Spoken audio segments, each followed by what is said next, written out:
The United States has produced an impressive number of reports about rare earth minerals. China has produced the rare earth minerals. That's basically the story. Over the past 15 years, Washington has commissioned Pentagon studies, Department of Energy assessments, congressional inquiries, strategic reviews, critical mineral roadmaps, and enough PDFs to fill a small server farm.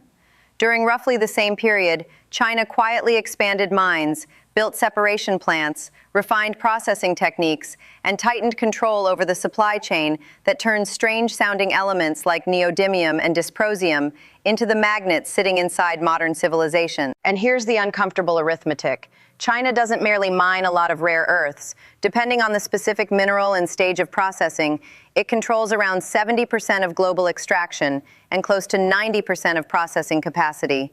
The processing part matters more, because a rock in the ground isn't a supply chain. A lump of ore from California or Australia still has to be chemically separated, refined, and turned into usable materials. And for decades, much of that journey ended in China, which means that the electric vehicle revolution, the energy transition, and even parts of the Western defense industry have been built on an assumption so basic that people almost stop noticing it. When you need the ingredients for advanced magnets, someone in China will provide them. The stakes are larger than they sound. An F-35 fighter jet contains hundreds of kilograms of rare earth materials. Wind turbines need them. Precision-guided weapons need them. Electric vehicles need them. Smartphones need them. MRI machines need them. Your next car may contain more geopolitics than gasoline. And here's the tension that sits underneath this entire story. If rare earths are so strategically important, why did the world's largest economy allow itself to become dependent on a geopolitical competitor for materials it considers essential to national security? That's the question. Because the answer isn't simple incompetence, it's stranger than that. To understand it, we need to talk about a place called Mountain Pass in the California desert. Most people have never heard of it. For a brief period in the late 20th century, Mountain Pass was responsible for most of the world's rare earth production. America wasn't dependent on China. China was trying to catch up with America. Then something happened. Actually, several things happened at once.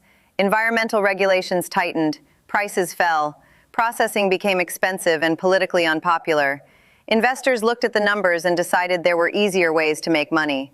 Meanwhile, in Beijing, officials reached a different conclusion. Back in 1992, Deng Xiaoping made an observation that would age remarkably well.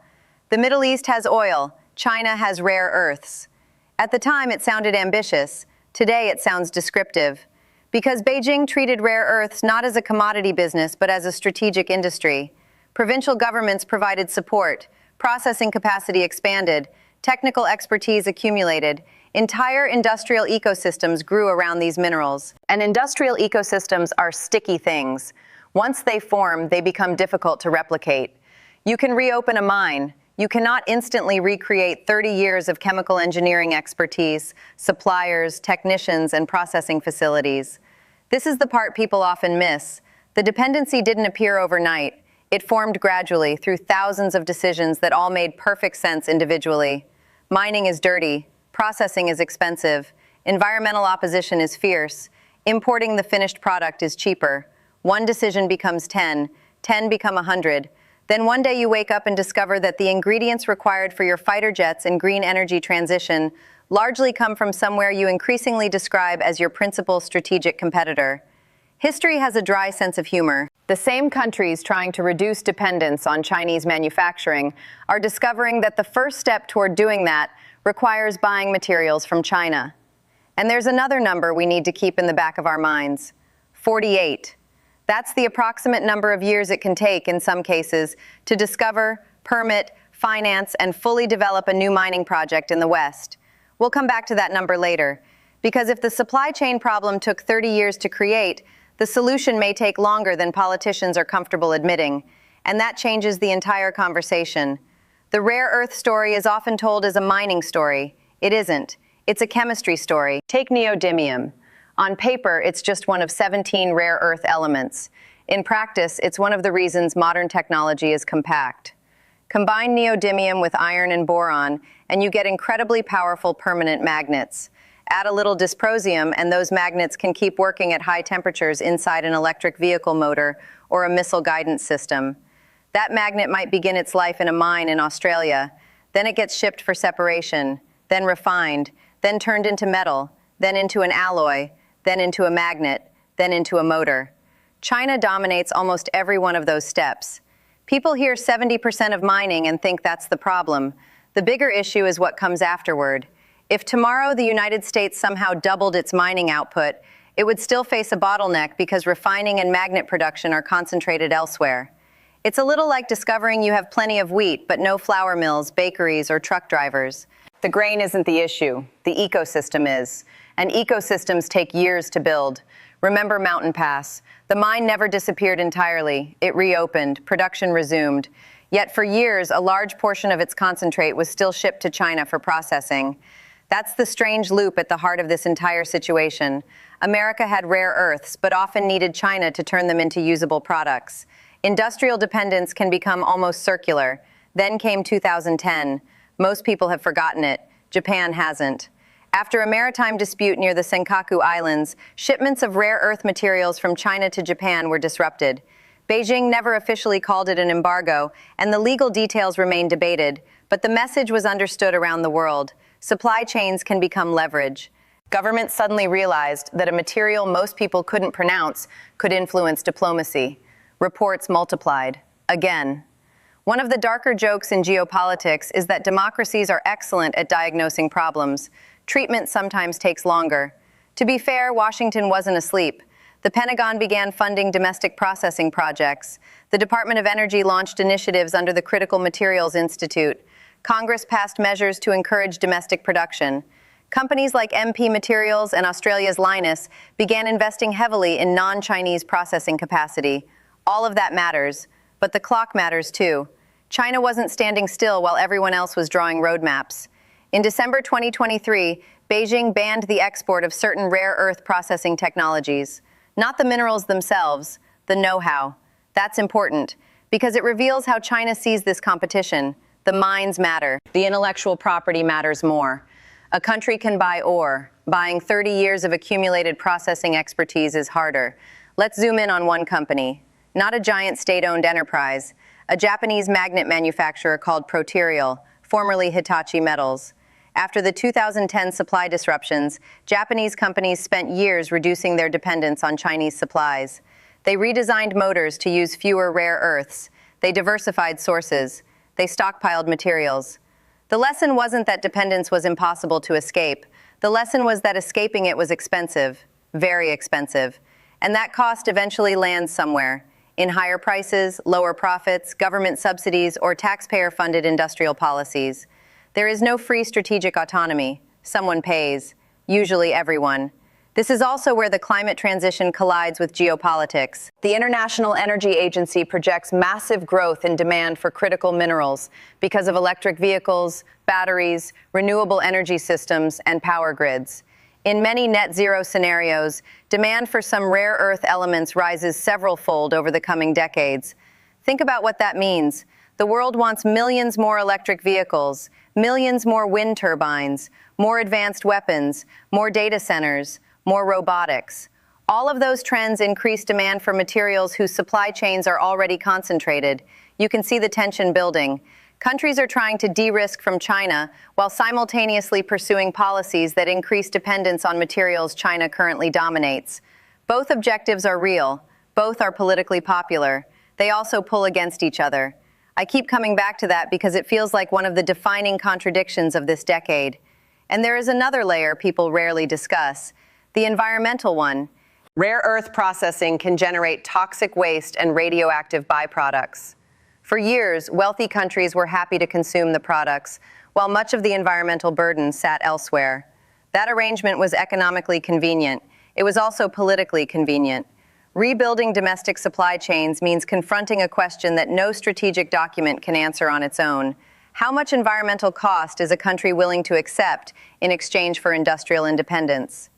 That question hasn't been settled in Washington, or Europe, or Australia. It certainly hasn't been settled by local communities living near proposed mines. Because saying, we need critical minerals is easy. Building the processing plant next to someone's town is considerably harder. And that's where the story starts to get even more complicated, because the country that appears to hold all the cards may also have a vulnerability of its own. At this point, it's tempting to tell the story as a simple one. China has the minerals, America doesn't. End of discussion. I don't think that's quite right, because dominance and invincibility are not the same thing. China's rare earth position is powerful, but it isn't effortless. Mining and processing consume enormous amounts of energy, create environmental problems, and require constant investment. Many of the richest deposits are becoming harder to exploit. Illegal mining has periodically distorted the market. Prices can collapse just as quickly as they can spike. And then there's a fact that changes the picture. China itself imports significant quantities of rare earth concentrate, including from the United States. Mountain Pass sends material into a system that ultimately strengthens China's processing ecosystem. The dependency, in other words, runs in both directions. That doesn't make the risks symmetrical. They aren't. If processing stopped tomorrow, the pain would land far harder in the United States, Japan, and Europe than in China. But it does mean Beijing's leverage isn't unlimited. A weaponized supply chain can accelerate efforts to replace it. We've seen this before. The 1973 oil embargo changed energy policy for decades. Europe's dependence on Russian gas looked stable until it suddenly didn't. Semiconductor sanctions pushed China into a frantic campaign to build domestic alternatives. Pressure creates adaptation, sometimes slowly, sometimes all at once. Which brings us back to that number from the opening, 48 years. That's not a prediction for every mine. Some projects move much faster. But the upper range for discovering, permitting, financing, and developing a major resource project in the West can stretch into decades. Decades. Politicians operate on election cycles. Mining projects operate on geological time. Those clocks don't match. And this is where I start arguing with my own thesis a little. Because if the West genuinely treats critical minerals as a national security issue, then 48 years is not a law of nature. It's a policy choice. Permitting can change. Subsidies can change. Regulations can change. Capital can move very quickly when governments decide something matters. The United States built thousands of aircraft during the Second World War.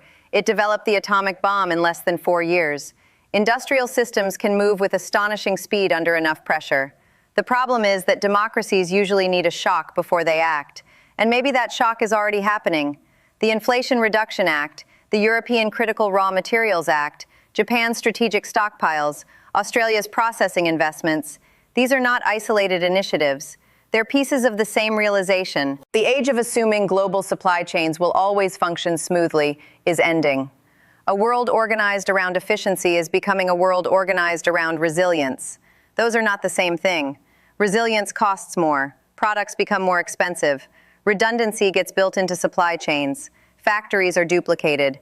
Governments subsidize industries that markets alone would probably ignore.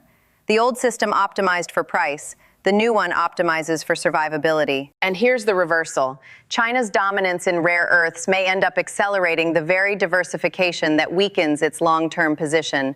Not tomorrow, not even in 5 years, but eventually.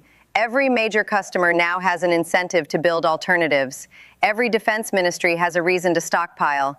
Every mining company can walk into investors' offices and say, "National security is our business model." That's a powerful change. 20 years ago, rare earth projects often struggled to attract capital because the economics looked uncertain. Today, they can attract funding because governments are worried. Fear is an effective industrial policy, sometimes more effective than optimism. I also wonder if we're slightly misunderstanding what the competition actually is. People talk about a race for minerals. I think it's increasingly a race for processing knowledge. Who has the engineers? Who has the chemical expertise? Who can scale production without poisoning rivers or spending 20 years in court? The answer to those questions matters more than the rocks themselves. And there is one company that illustrates this perfectly, Lynas. The Australian miner spent years building processing capacity outside China. It wasn't quick, it wasn't cheap. It involved political fights, environmental concerns, and government support. But it proved something important. Alternatives can be built. The process is simply much harder than most headlines suggest, which leaves us with an uncomfortable possibility. Maybe the biggest strategic mistake wasn't allowing China to mine rare earths. Maybe it was allowing an entire category of industrial knowledge to migrate somewhere else and assuming it could always be brought back later. Because factories can be rebuilt. Knowledge ecosystems are another matter entirely. And once you start looking at rare earths this way, you realize the story isn't really about 17 obscure elements. It's about whether advanced economies still remember how to make difficult things. There's a habit in geopolitics of treating dependence as a switch. Either you're dependent or you're not. Reality is messier. Supply chains are more like sedimentary rock. They form layer by layer, year after year, until one day you notice you're standing on something that took decades to build. That's what happened with rare earths. Nobody in Washington woke up one morning and decided, let's make ourselves reliant on China for critical minerals. Thousands of companies made rational decisions. Processing costs were lower. Environmental liabilities were someone else's problem. Shareholders wanted returns this quarter, not strategic resilience 20 years from now. Each decision made sense. The cumulative outcome did not. And this is where the rare earth story becomes much bigger than rare earths. It's about industrial memory. A country can lose the ability to do something without realizing it. Skills retire, suppliers disappear, engineers move into other industries. Universities stop teaching certain disciplines because there are no jobs waiting at the end. Then a crisis arrives and everyone discovers that rebuilding a capability isn't like downloading software. It takes people, time, practice. The reason I keep coming back to Mountain Pass isn't nostalgia. It's because that mine is a reminder that industrial leadership is rarely permanent. America once dominated this field. China studied the industry, invested patiently, accepted costs others didn't want, and built an ecosystem that became extraordinarily difficult to challenge. There is a lesson in that, and I don't think it's limited to minerals. The same pattern is visible in batteries, shipbuilding, solar panels, and parts of advanced manufacturing. A civilization slowly outsources the less glamorous layers of production because they seem dirty, low margin, or inconvenient. Then it discovers those layers were the foundation. I also think both sides of this debate occasionally exaggerate. One camp speaks as if China's position is unbreakable. It isn't. The other speaks as if reshoring critical supply chains is just a matter of political will and enough subsidies. It isn't that either. The truth sits in the frustrating middle. Diversification is possible, independence is expensive, and complete self-sufficiency is probably an illusion for most countries. The future is more likely to look like partial redundancy, more mines in Australia, more processing in the United States, more recycling in Japan and Europe, and a supply chain that remains interconnected but less dangerously concentrated. That's my view, at least. I could be wrong. The doubt I keep coming back to is whether democracies can sustain 30-year industrial strategies. China can make plans that stretch across decades. Democracies often struggle to think beyond the next election. Can they stay focused long enough to rebuild these ecosystems? I'm genuinely not sure. Because the challenge isn't opening one mine, it's maintaining political attention for years after the headlines move on. As for predictions, I'll put one on the table. Within the next 10 years, rare earth processing plants and critical mineral projects will be treated much more like defense infrastructure than ordinary commercial ventures. Governments will subsidize them, protect them, and probably overpay for some of them. And investors who spent years ignoring mining will suddenly discover an interest in geology. That tends to happen when a spreadsheet turns into a national security issue. The irony is almost perfect. The United States spent years writing reports warning that China dominated rare earths. Those reports were correct. The problem is that reports are not supply chains. Permits are not supply chains. Press conferences are not supply chains. A chemical processing plant, staffed by engineers who know exactly what they're doing, that's a supply chain. And those are much harder to produce than another document explaining why they matter. If this story interests you, keep an eye on the things that seem boring: mines, refineries, shipping routes, and the chemicals nobody can pronounce. That's often where geopolitical power hides. Sometimes the fate of electric cars, fighter jets, and great power competition comes down to a few obscure elements buried in the ground. And sometimes the world's most advanced economies discover that writing a report about a problem is considerably easier than digging a hole and building a refinery next to it.